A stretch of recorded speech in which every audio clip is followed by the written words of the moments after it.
Okay, guys, welcome back. I'm not sick. This is allergies. I wanted to tell you about a dream uh, I had before I lose it completely. And you guys are smart, so you're gonna know what the dream means. I didn't know what it meant though while I was in it. In the first part, and it felt like something had happened before this, but I don't know what. I'm sitting out on my porch. This house actually, and maybe the furniture's a little different, but that's not important. And there's someone else sitting with us. It might have been a male figure. I think it was, but I don't know who it was. And we were in the middle of this conversation with this guy that was sitting to my left. And he was wearing this, I think like corduroy slacks, maybe? And this unfortunate red sweater I really did not like. It was just... It was kind of like what you would call a boyfriend sweater, but it wasn't a pretty one. It was red and kind of white. And I've seen this sweater countless times, and I should have known, but at the time I was seeing it, I didn't think anything. And this guy had mousy brown hair, cut kind of short, and he had this mustache that like ran from his lip to like down like that. And he was talking to me, and I knew this guy was in love with me, and he looked so unfortunate. I'm usually not that shallow, but I knew I wasn't in love with this guy. It wasn't a guy that I could look at and be in love with, and it wasn't based on his looks. It was just, there was something about him. He carried himself like, like he was a loser, like he was a victim, and he was talking to me about how he knew I loved this guy more than him or something, and I was referencing Hades, but might not have been sure. And he just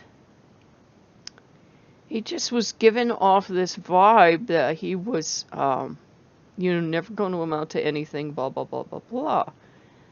And he suddenly went into flames, which didn't surprise me because this guy always did this. I put a comforting hand on his shoulder. I might not be in love with him, but I was trying to comfort him. And I don't think it was coming out right. I can't remember the words we said at this point. The dream's slipping away. And I was teasing him. I think I teased him a little bit about the mustache. I meant it in a nice way. I meant it in a sweet way that, hey, let's shave this off because it was really horrible looking. And, maybe then I'll be madly in love with you. And of course, none of this satisfied this gentleman because, he was sad and he was broken heart. He felt I didn't love him. And when I put my arm around him, even when he was in the flames went on me, and it was totally normal. It was something that in the dream, as soon as it happened, I understood it happened before. And, it was like something he would share with me.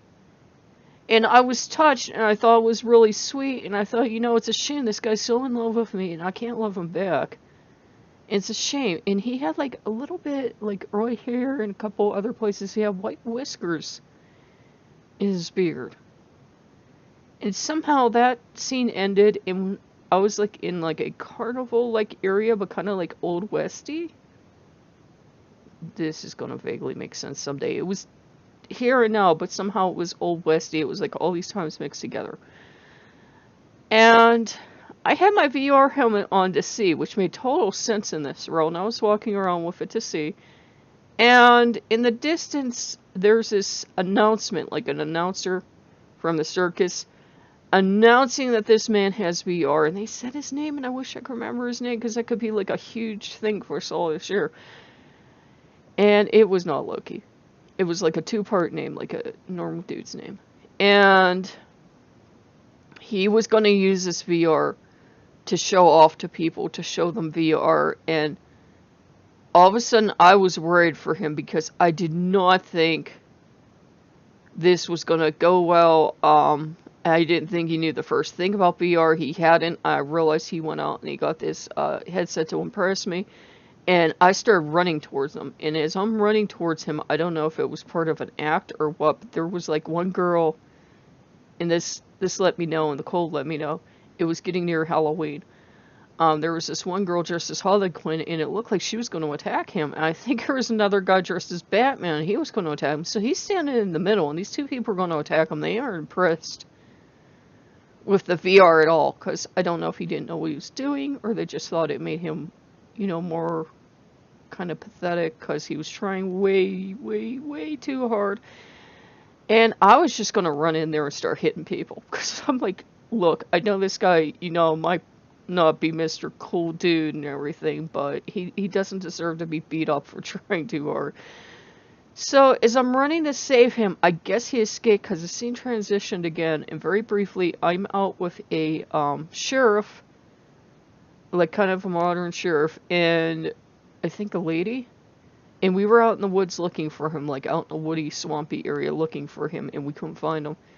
And then it was like a little bit of woods, and we came back to my town, actually, and we were on Main Street, and we were kind of finding clues as to where he was, and I came to this one corner, not too far from my house, and there was some kind of sign with like cats or kittens or something, and it said that somehow the sheriff knew he was there, so we had to go find him. It was like his new place, we had to go find him. And that seems to be about it for that dream. There was more. There was a time when I arrived home, and there was a lady here, and I don't know if she was supposed to like represent my mom's or something. It felt more like Segan. And we were watching TV. There was like Dr. Quinn Medicine Woman on mine, which didn't make any sense at all. But I had like a little TV, and I have like still have my VR headset on. She had a big TV. And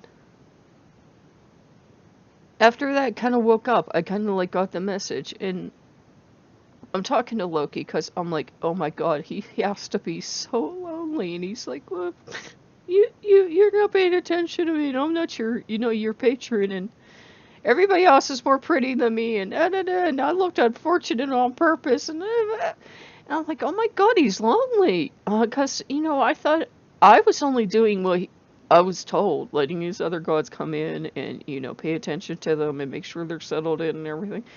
He was actually lonely, and I felt so bad for him. So today's Loki's day. He gets a lion's share of attention today. Now remember, he was used to being the one that got all the attention all the time, and then he is the one that I love him very deeply, but he brought the other gods in, and I'm happy he did it because it seems to be what he wanted, and it seems to be what completed things. But at the same time, I'm looking at his candle.